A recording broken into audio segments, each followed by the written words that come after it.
Apa saja sih yang harus diperhatikan jikalau kita ingin membeli properti?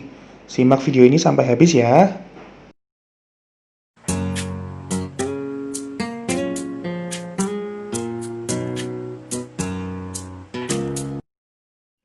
Jangan pernah menunda beli properti.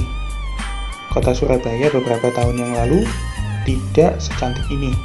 Tapi lihat sekarang. Hai teman-teman, selamat datang kembali di Ngonten, ngobrolin edukasi ringan. Ya, welcome back to Rans Samara Channel.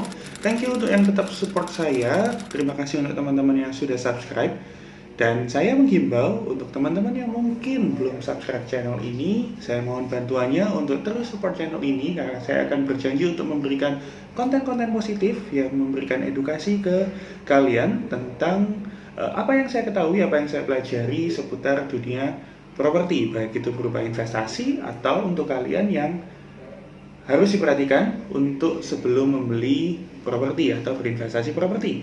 Oke, dan juga jangan lupa untuk nyalakan loncengnya di sini ya. Dan jangan lupa untuk like, komen, dan jika sekiranya video-video yang saya berikan ini memberkati kalian, kalian bisa share ke orang-orang yang Anda kasihi. Oke. Kesempatan kali ini saya akan memberikan sedikit informasi untuk kalian.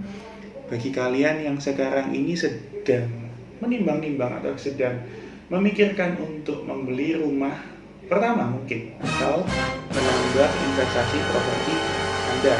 Jadi untuk teman-teman kaum milenial dimanapun kalian berada, tonton video ini sampai selesai karena saya akan memberikan sesuatu yang semoga berguna dan bisa memberikan informasi untuk kalian. Jadi saya akan memberikan informasi apa saja sih yang harus kita pelajari dan harus kita ketahui kalau kita ingin membeli properti, baik itu berupa properti pertama kita atau kalau kita ingin menambah investasi properti kita.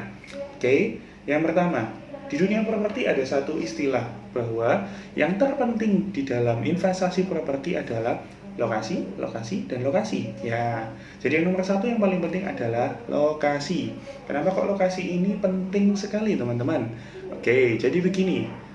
Nilai investasi properti itu bisa diharapkan kenaikan yang signifikan bila di lokasi di mana properti kita terletak itu ada rencana pengembangan tertentu. Misalnya pemerintah daerah setempat memiliki plan untuk mengembangkan wilayah tersebut.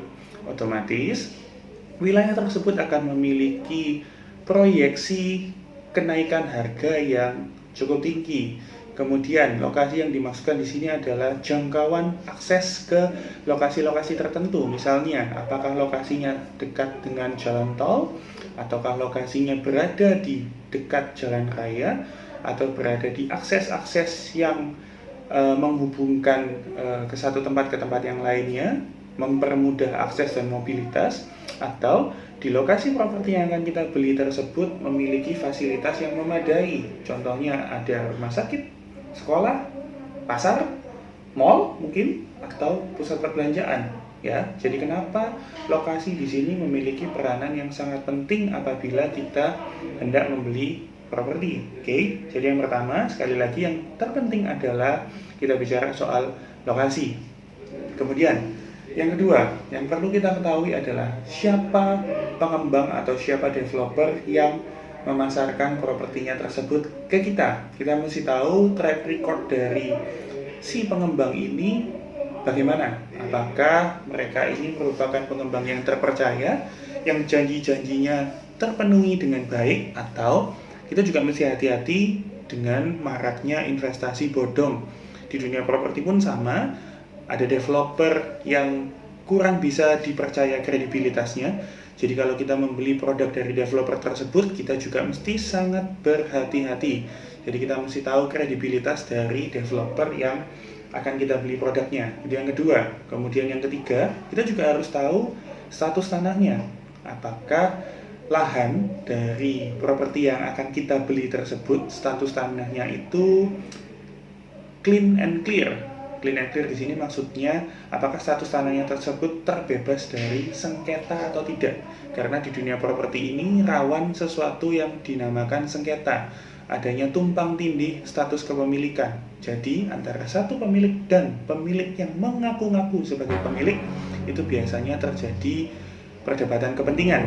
Itu yang disebut dengan sengketa. Jadi kita juga mesti tahu apakah lahan properti yang kita akan beli tersebut terbebas dari sengketa. Kemudian yang keempat, pastikan teman-teman sudah memiliki hitungan yang cermat tentang pembayaran. Oke, jadi yang dinamakan investasi jangan pernah memaksa.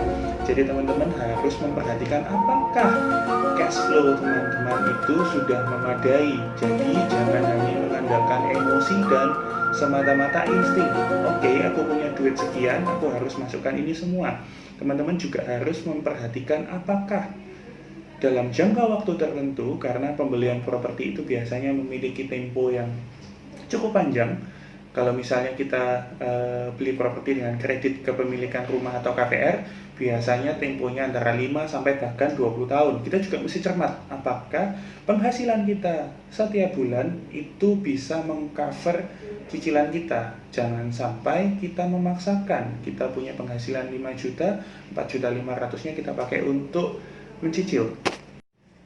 Jadi jangan sampai memaksakan apabila kemampuan keuangan kita belum sampai dengan cicilan yang akan kita bayarkan. Jangan sekali-sekali pernah memaksakan untuk berinvestasi di sana. Jadi cermatlah, be a smart people. Kita harus benar-benar cermat dan teliti untuk berapa uang yang kita bayarkan untuk membeli properti tersebut. Kemudian yang terakhir yang tidak kalah penting adalah perhatikan di teknis pemesanan. Jadi berapa lama properti tersebut akan diserah terimakan, kemudian apa saja janji developer yang ditawarkan, baik itu ada bonus-bonus tertentu atau tentang berapa lama sertifikat akan terbit. Itu di video selanjutnya saya akan lebih banyak membahas tentang legalitas. Kemudian yang terakhir, pada saat kita serah terima rumah, kita juga harus benar-benar memperhatikan apakah spesifikasi yang diberikan dan ditawarkan sebelumnya itu sudah sesuai dengan apa yang kita terima. Oke, itu saja yang saya bagikan kepada kalian di pagi hari ini, di hari ini. Thank you sekali lagi untuk kalian yang sudah lihat video ini sampai terakhir. Sekali lagi jangan lupa subscribe channel ini. Jangan lupa untuk share video ini ke orang-orang yang kalian kasihi. Juga jangan lupa untuk like dan komen di video ini. Sampai ketemu di video-video saya selanjutnya. Thank you guys. Have a nice day and God bless.